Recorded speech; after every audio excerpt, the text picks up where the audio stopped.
Bueno, pues vamos a abrir nuestras Biblias. Estábamos hablando, mientras los niños van pasando también para su clase, para tener en código de niños, en un lenguaje más infantil, pues todo lo que se ha preparado para ellos, también en base a lo que esto implica, ¿no?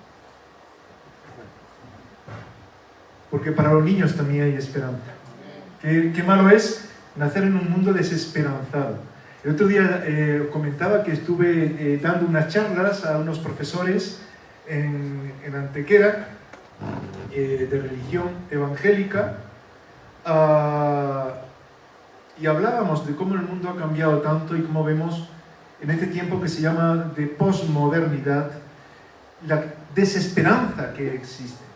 Poníamos como ilustración algunos murales de Banksy, que es alguien que ha intentado representar la posmodernidad de lo que vivimos en este tiempo, desde el sentimiento también de los niños. No sé si habéis visto a una niña con un globo en forma de corazón que se le escapa, incluso en algunas camisetas se ha representado, u otra niña que está cacheando a un soldado que está cargado de armas, como haciendo ver la frustración que los niños pueden vivir en este tiempo, ¿no? Cuando un globo en forma de corazón se escapa, como que ese amor, eso que puede cambiar nuestras vidas no está a nuestro alcance, o cuando realmente la violencia nos azota de una manera tan tremenda.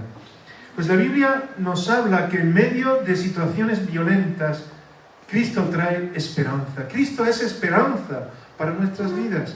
Estamos reflexionando en el Evangelio de Mateo, en las enseñanzas que Jesús daba a sus discípulos, que también se conoce como el Sermón del Monte. En el capítulo 5, me gustaría que pudiéramos hoy leer todos los versículos que hacen referencia a estas bienaventuranzas o principios para ser feliz en este mundo. Desde el versículo 1 del capítulo 5 de Hechos, de Mateo, gracias Diego, Mateo 5, 1, vamos a leer hasta el 12. Viendo la multitud,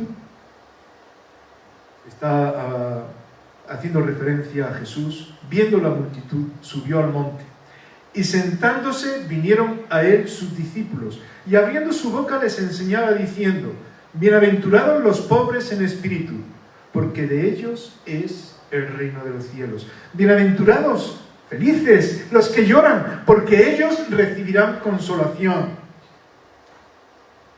Bienaventurados, que viene a significar como más felices. Es un término para hablar de felicidad, pero con más profundidad. Los que son humildes, los mansos, porque ellos recibirán la tierra por heredad. Bienaventurados los que tienen hambre y sed de justicia, porque ellos van a ser saciados. Bienaventurados los misericordiosos, porque ellos alcanzarán misericordia. Qué tremendo lo que nos enseña la Escritura. Bienaventurados los de limpio corazón, porque ellos verán a Dios. Bienaventurados los pacificadores, porque ellos serán llamados hijos de Dios. Bienaventurados, y aquí vamos a entrar hoy, los que padecen persecución por causa de la justicia, porque de ellos es el reino de los cielos. Bienaventurados sois cuando por mi causa os vituperen y os persigan y digan toda clase de mal contra vosotros mintiendo. Gozaos y alegraos, porque vuestro galardón es grande en los cielos, porque así persiguieron a los profetas que fueron antes de vosotros.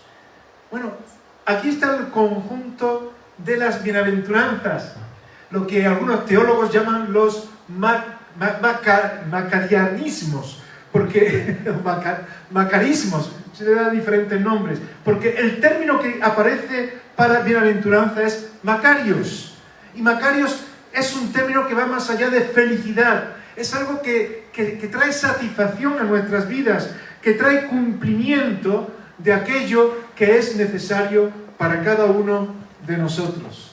Gracias.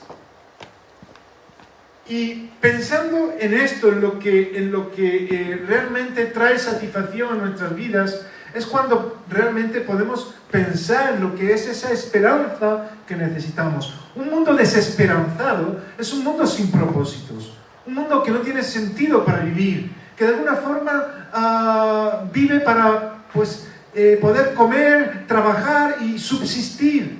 Pero cuando tenemos una esperanza es porque realmente hay una meta que alcanzar, hay un propósito, y Cristo viene a ser ese propósito para nosotros. Pero es interesante ver que vivimos en medio de dificultades y que la palabra de Dios nos dice que hay también felicidad para aquellos que pasan por problemas de este tipo, que padecen persecuciones. Y es que no vamos a alcanzar nuestras metas así de una forma fácil. Sobre todo incluso cuando decimos que queremos servir al Señor, va a haber muchos que se van a molestar y que van a crear oposición. Podemos decir que incluso esta última bienaventuranza o principio de felicidad, cuando dice bienaventurados los que padecen persecución por causa de la justicia, por causa de mí, fijaros que yo creo que es como un tipo de profecía, porque Jesús estaba diciendo a sus discípulos, quien estaba hablando, os van a perseguir, vais a sufrir, pero sois bienaventurados. ¿Y cómo es eso? Porque estáis donde tenéis que estar. Cuando estamos dispuestos a hacer aquello que sabemos que bendice, que ayuda, también estamos dispuestos a pasar por problemas. Estábamos hablando en la clase de discipulado hace un tiempo cómo encontrar la voluntad de Dios, cómo descubrir la voluntad de Dios. Y decíamos, bueno, es que hay personas que piensan que cuando están en un sitio que tienen un problema, ya piensan, la voluntad de Dios es que no esté aquí, porque hay un problema. Pero es que Dios nos ha enviado en medio de problemáticas, porque este mundo es un problema y nosotros muchas veces somos un problema. Pero en medio de todo eso, en medio incluso de esa persecución que iban a sufrir los mismos discípulos, Dios trae aquello que es bueno. La palabra de Dios bendice, pero también crea reacción negativa de aquellos que no quieren aceptarlo. ¿Estáis de acuerdo en eso o no? Y cuando predicamos el Evangelio no veis muchas veces problemas. No hay muchas personas que están sufriendo por el hecho de proclamar el Evangelio. ¿Habéis visto qué es lo que van a recibir aquellos que son perseguidos? Mirad de nuevo en el capítulo 5, versículo 10. ¿Qué es? El reino de Dios. En este caso es la única bienaventuranza que tiene como resultado algo común con otra bienaventuranza. Los pobres de espíritu, porque de ellos es el reino de los cielos.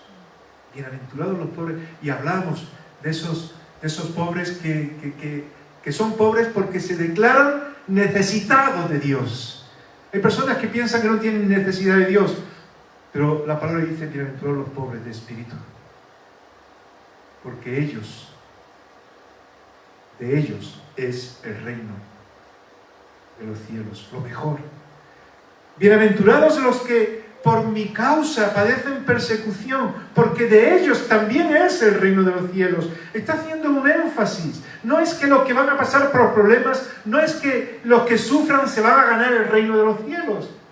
Está aseverando, está afirmando, está declarando que los que están dispuestos a sufrir por las cosas de Dios es porque de ellos es el reino de los cielos y les importa, y están dispuestos a luchar y están dispuestos a estar ahí en medio de los problemas, y Dios es victorioso, amén, en medio de nosotros, y trae por resultado la evidencia de que el reino de los cielos nos pertenece, porque formamos parte de Él. Evidentemente que podemos pasar y que pasaremos por dificultades. En esta bienaventuranza se habla de padecer persecución.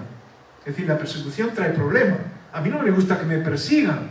A mí no me gusta que hablen mal de mí. A mí no me gusta que la tomen conmigo en el trabajo. Es un sufrimiento. Pero cuando yo estoy dispuesto a vivir porque creo en Cristo, lo que Dios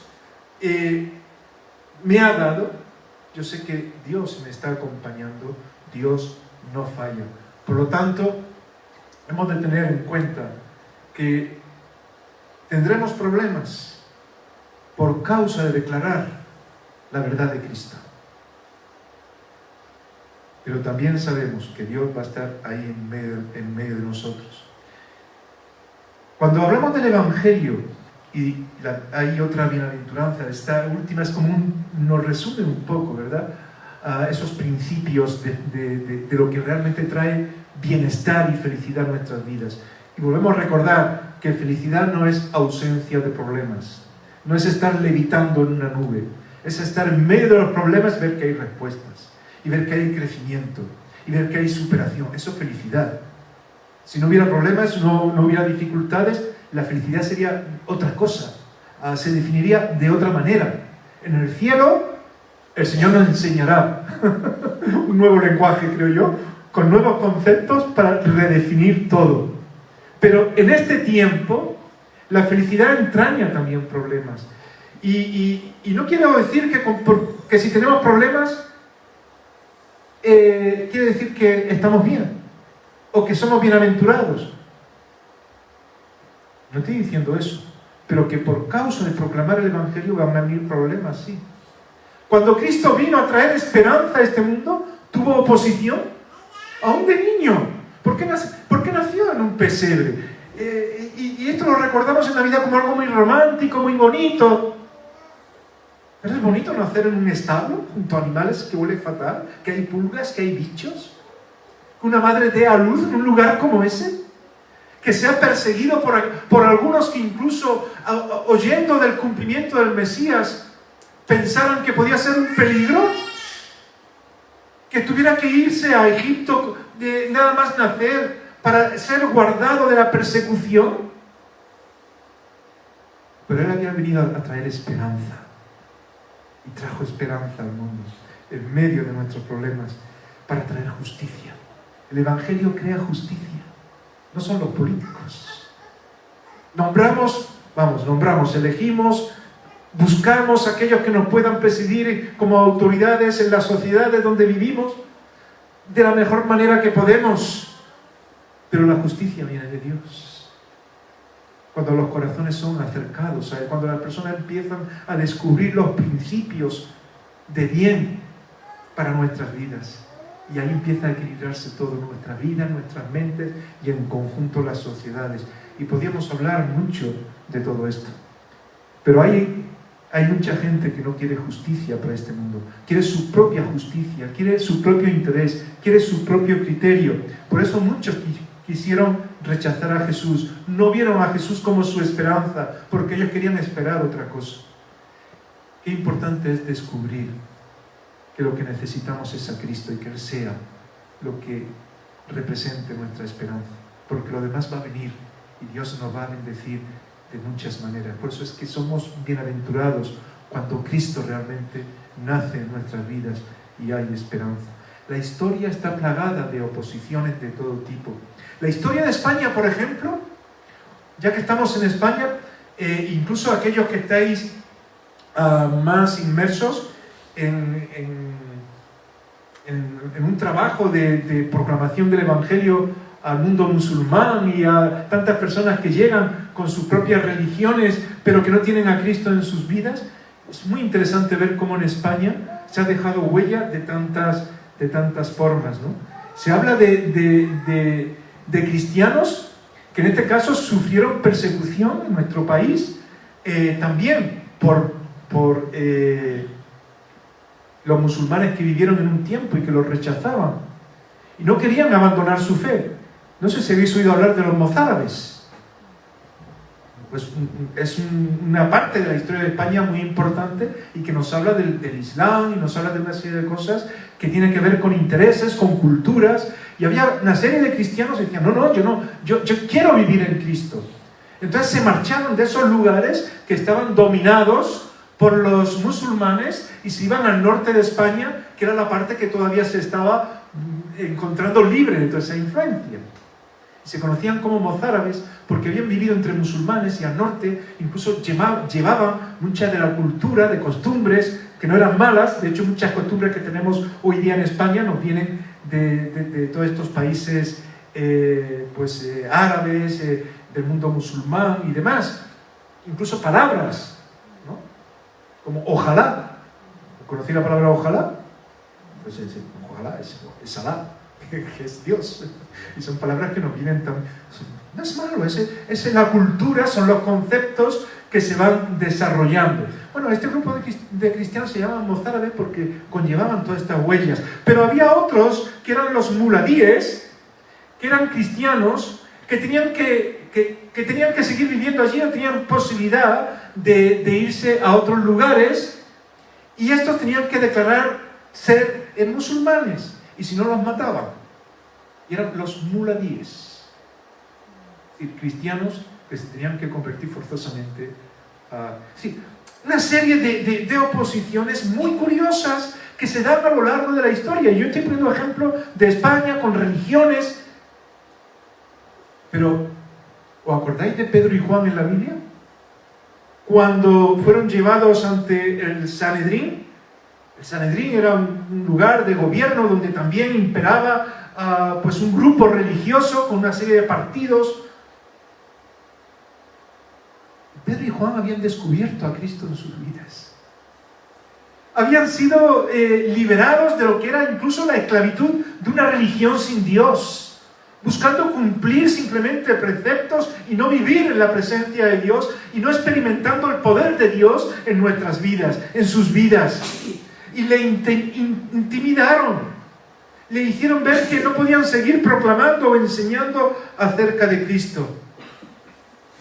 Y ellos dijeron que no podían dejar de decir lo que habían oído, lo que habían visto, lo que habían vivido. No podían dejar de proclamar a Cristo. Empezó una gran persecución. ¿Recordáis cuál fue el primer mártir? El primer cristiano que asesinaron. Esteban. En la Biblia vemos a Esteban, era una persona sencilla, llamado por Dios para servirle en la iglesia de Jerusalén, un diácono, de los 7 diáconos que se nombraron. Y Esteban, lleno del Espíritu Santo, era una característica que se buscaba de aquellas personas que servían a Dios, que fuesen llenas del Espíritu Santo. Esteban, lleno del Espíritu Santo, iba proclamando el Evangelio. Y los rodearon. Y le dijeron, si tú sigues así, te matamos. Y Esteban puso los ojos en Dios y empezó a declarar lo grande que es Dios, que Él era su esperanza, que no había nada que le pudiera quitar la vida realmente, porque la vida estaba en Dios. Y lo apedrearon, lo asesinaron, pero Él se fue con Cristo. Su esperanza era Él. Ahí empezó, a partir de ahí, una persecución tremenda, porque había personas llenas del Espíritu Santo que no podían dejar de decir lo que habían experimentado, una salvación que no solamente era para ellos, sino que era para el mundo, para transformar el corazón de las personas. Y declaraban lo que estaba mal, y lo que estaba mal era rechazar a Dios, era rechazar a Cristo, era permitir que Jesús desde niño ya fuese perseguido. Y es que el pecado no se puede cubrir con bálsamo. El pecado hay que declararlo para quitarlo del medio. El bálsamo se pone en las heridas para sanar. Pero no podemos simplemente tolerar el pecado como decir que no pasa nada. Y esas personas fueron perseguidas por estar dispuestos, a pesar de ser acusados y amenazados, a proclamar a Cristo. ¿Os acordáis de alguien que perseguía a la iglesia? Y cuando decimos la iglesia nos referimos a los cristianos que seguían a Cristo como Esteban, que incluso estuvo, mientras que estaban apedreando a Esteban, guardaba las ropas de Esteban. ¿Os acordáis quién era? Pablo. ¿Quién? Pablo, en aquel tiempo Saulo de Tarso. Perseguía a los cristianos para cumplir con su religión, hasta que un día se encontró con Cristo. Cristo se manifestó a su vida. Le dijo, Pablo, ¿por qué me persigues? Yo, Señor. descubrió a Cristo en su vida. Y aquel perseguidor de cristianos se convirtió en una persona perseguida. Hasta los cristianos le tenían cierto temor, porque cuando lo veían decían, pero este no es el que apresaba a los cristianos. ¿No es este el que asolaba en Jerusalén a los que invocaban este nombre? Y a eso vino acá, para llevarnos presos ante los principales sacerdotes. Eso dice el libro de Hechos, que es un libro de historia que nos comenta la palabra de una forma muy clara, cómo Dios usaba a estas personas, enseñándonos también cómo quiere usarnos a nosotros. Pablo tuvo que aprender ahora lo que significaba ser perseguido. Y él era cristiano, y los mismos cristianos ya lo rechazaban, le tenían miedo, tuvo que dar un testimonio con su propia vida de que era algo diferente. A veces pudiera ser que la persecución venga también de personas cercanas, como le ocurrió a Pablo. Emperadores romanos mintieron. Dice la Escritura, bienaventurados los que padecen persecución por mi causa, por causa de justicia, porque otros mienten, persiguiéndolos, diciendo que hacen cosas que no son ciertas. ¿Sabéis que los emperadores en aquel tiempo, los cristianos, no solamente los quemaban, los echaban a los leones, sino que mentían contra ellos? Nerón era un emperador que fue muy sanguinario en este aspecto, entre los años 64 y 68 después de Cristo.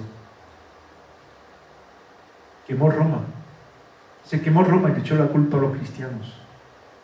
Es muy interesante la cantidad de falsos testimonios que se hacían para poner al pueblo en contra de los cristianos.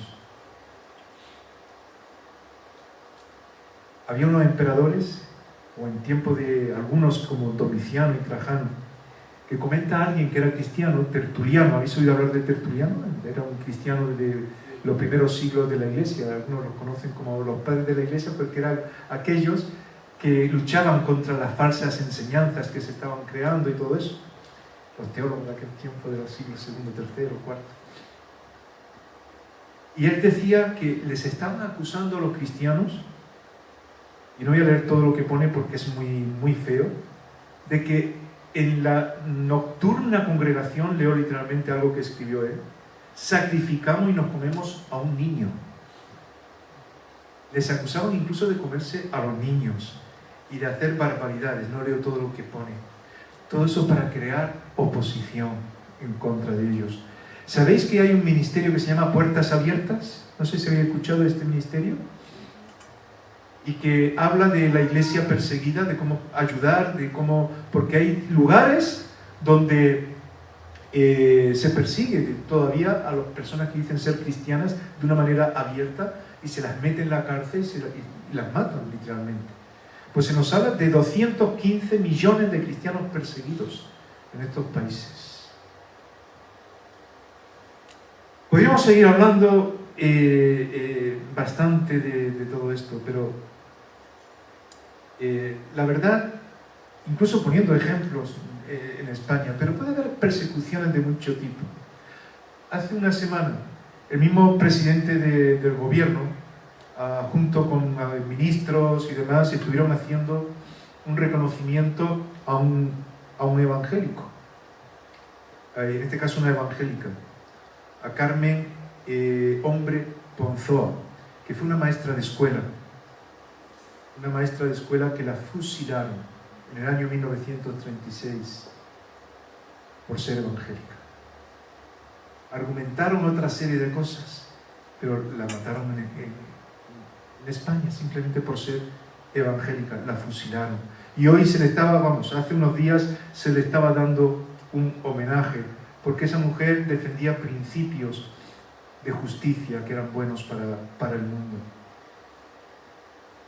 Podríamos hablar de otros que en España murieran por causa del Evangelio.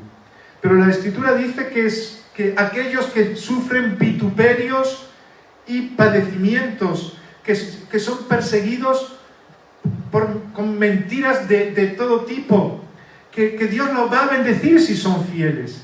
Y hermanos, tengamos en cuenta que nos van a venir diferentes tipos de persecuciones, a veces mintiendo en contra de nosotros. No sé si incluso ya habéis sufrido algún tipo de persecución de este tipo, diciendo calumnias para deshonraros, para crear oposición.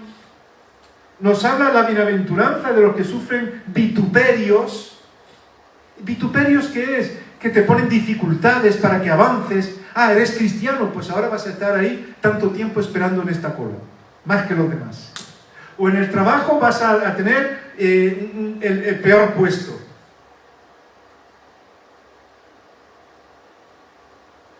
Durante años, incluso a muchos cristianos se les ponía el San Benito. ¿Sabéis lo que es un San Benito? Cuando hay una expresión que se suele decir, me han puesto el San Benito ya. San Benito era un tipo de indumentaria que se le ponía a los que eran acusados de herejes. Y en la Inquisición, en tiempos pasados, no tanto, porque llegó prácticamente hasta el siglo XIX en España, se le colgaba a alguien que se le descubría que no estaban de acuerdo con la iglesia institucional. Podía ser por ese motivo o por otros motivos. Se les ponía lo que se llamaba un San Benito, que era una indumentaria donde se le ponía el castigo que iba a pasar. Pues así muchos cristianos han sido perseguidos, amenazados, y se les ha puesto el San Benito hasta nuestro tiempo de muchas formas.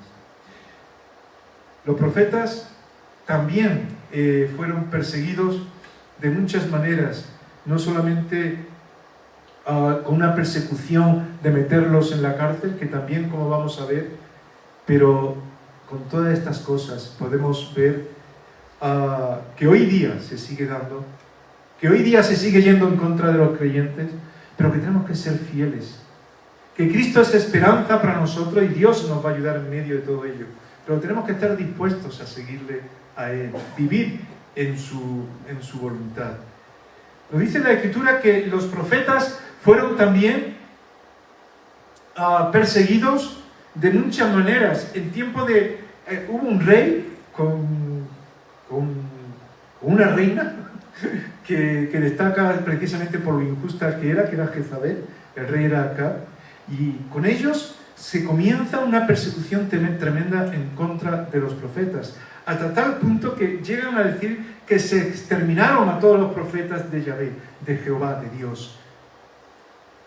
Dice literalmente, la esposa del rey Jezabel, quien rechazó a Dios a favor del dios cananeo Baal, exterminó a los profetas de Yahvé. Primera de Reyes 18:4. Cuando el profeta Miqueas proclamó al rey, y mira, vas a tener problemas porque estás persiguiendo, estás matando a los profetas, cogió a Miqueas, al profeta Miqueas, y lo metió en la cárcel, al régimen de pan y agua, dice la Biblia. El profeta Jeremías fue encarcelado, ¿sí o no? Estuvo en la cárcel por proclamar el Evangelio, lo que Dios tenía de bueno para aquel pueblo, en la esperanza de ese Mesías que había de venir. ¿Alguien recuerda lo que le pasó a Juan el Bautista? ¿Qué le pasó a Juan el Bautista? Le decapitaron por predicar el Evangelio, por ser profeta de Cristo. Entonces vamos a decir, ¿todo eso vamos a pasar nosotros? Con ello quiero decir, vamos a tener problemas, tenemos dificultades, pero tenemos a Cristo en nuestras vidas. Y no tenemos que estar proclamando, mira, ser cristiano es vivir en el cielo. Vamos a tener problemas. Vivimos en el cielo en el sentido de que formamos parte del reino de los cielos. De que nada ni nadie ya, como a Esteban, que incluso tuvo que morir por proclamar el Evangelio, nadie lo pudo separar de esa relación con Dios, de esa vida que Dios le había dado, y él se iba al cielo. Y murió poniendo los ojos en el cielo. Entonces, cuando hablamos de Navidad, hablamos de esperanza. Esperanza en medio de los problemas. Que tú tienes un problema. ¿Y quién te ha dicho que los cristianos no tenemos problemas?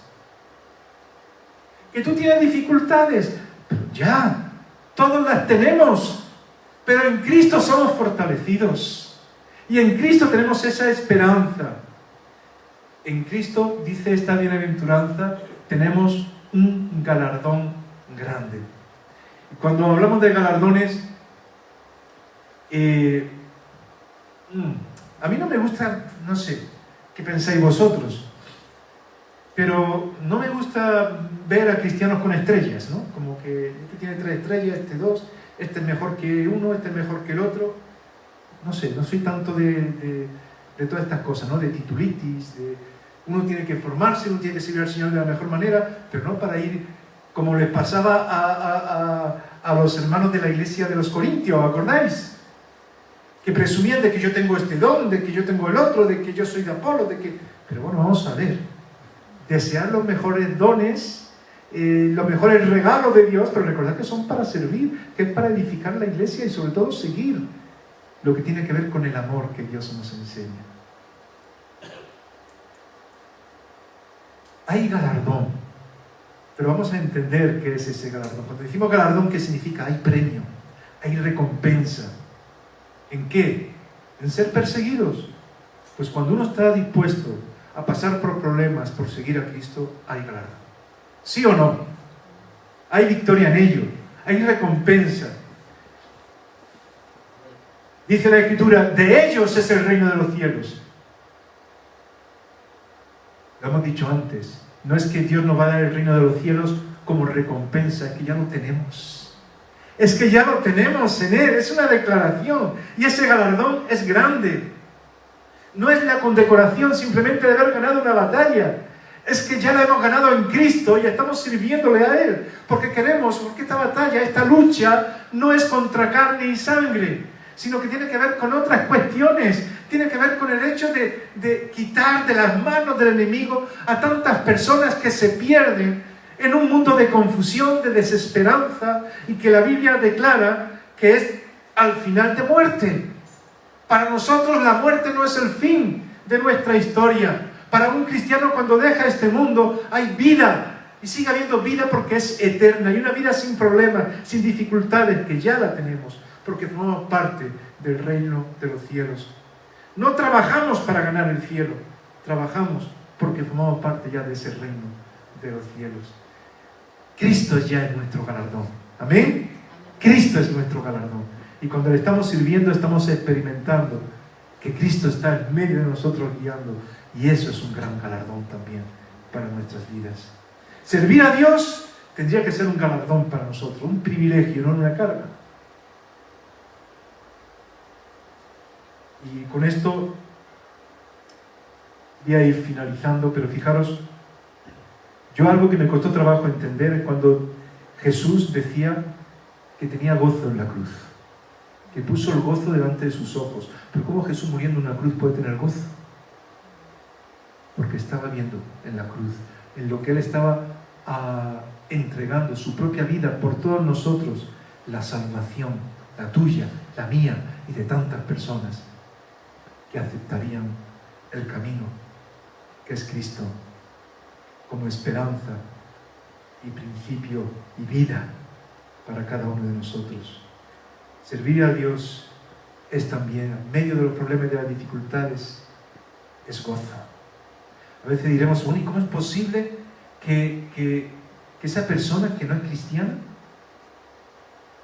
tenga una casa tan grande, tenga ese cochazo, esté disfrutando tanto, y yo que soy un buen cristiano, tengo esta casita, este coche que de vez en cuando, bueno, no está mal, pero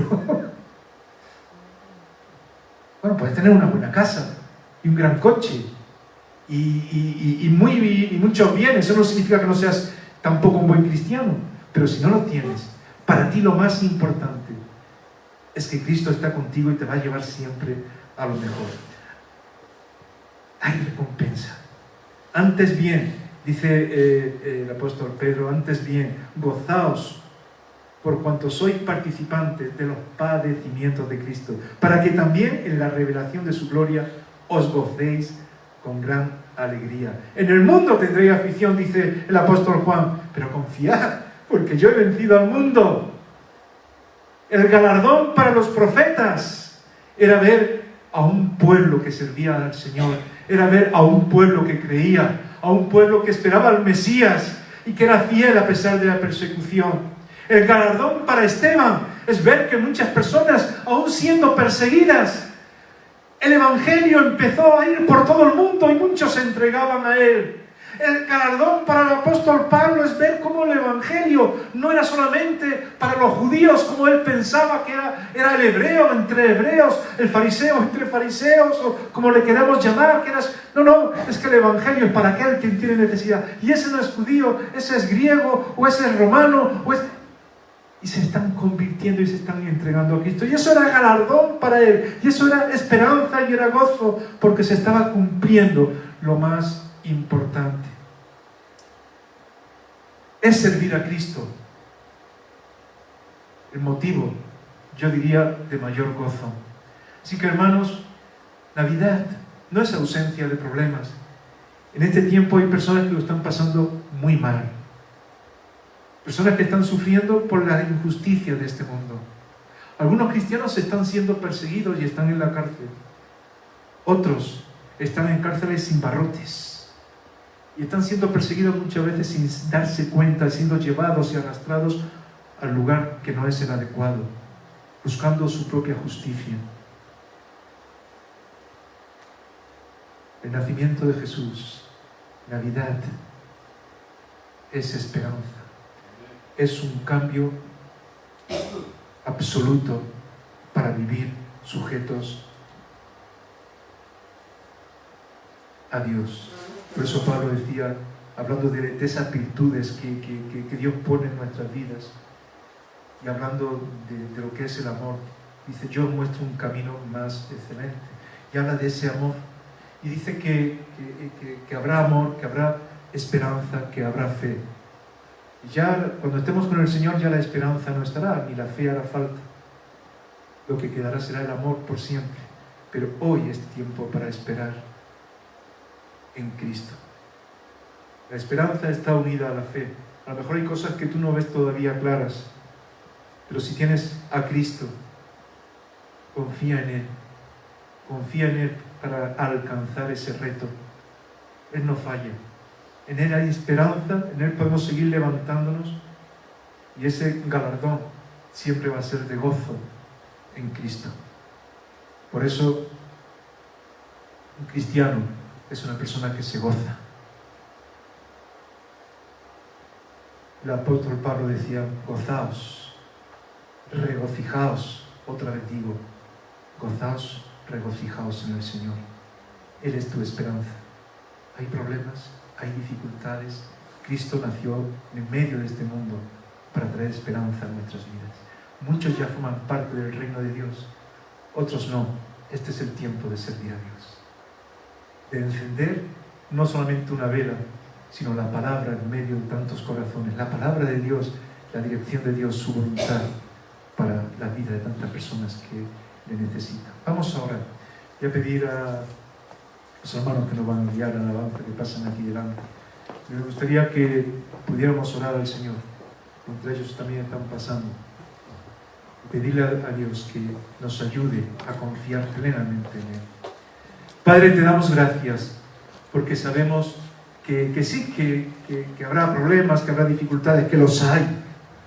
Que hay personas que están sufriendo guerras, que están pasando por tiempos que no son fáciles, niños que no encuentran su sitio en medio de una familia determinada, donde están encontrando situaciones que no son buenas, corazones que se están sintiendo dolidos en estos momentos.